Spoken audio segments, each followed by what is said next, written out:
అసలు మాకు information correct ఇచ్చి ఇప్పుడే 3 గంటలకు ఆపరేట్ చేయలేదు.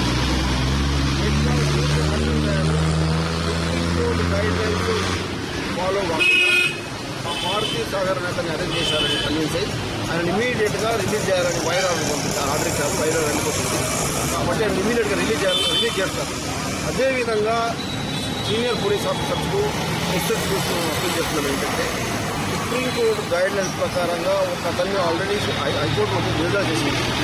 ఎవరిని మీరు ఇల్లీగల్గా డిటైన్ చేసినా ఇమీడియట్గా రిలీజ్ చేయాలా, లేకుంటే దానికి లీగల్ చట్టపరమైన యాక్షన్ తీసుకుంటాము. దానికి వల్ల మీరే బాధపడవచ్చు కూడా చెప్తాం. ప్రతి జిల్లాలో కూడా అందరికీ చెప్తున్నాం, మిమ్మల్ని ఎవరైనా ఎక్కడ ఇల్లీగల్ చేస్తే ఇమీడియట్గా మాకు ఇన్ఫార్మ్ చేయండి. మేము అవసరం ఉంటే మళ్ళీ హౌస్ మిషన్ మూవ్ చేస్తాము. మూవ్ చేసి కూడా అగ్నెస్ట్గా కన్సర్న్ పోలీస్ ఆఫీసర్ యాక్షన్ తీసుకొని రిలీజ్ చేయడానికి కూడా ఆలోచిస్తున్నాం. అందరూ తెలంగాణ ఎవరైనా డిటైన్ వాళ్ళ రిలేటివ్స్ కానీ ఫ్రెండ్స్ కానీ ఎవరైనా కానీ లోకల్ న్యాయవాదులు కానీ మాకు ఇమీడియట్గా అప్రోచ్ కావాలని అప్పీల్ చేస్తున్నాం.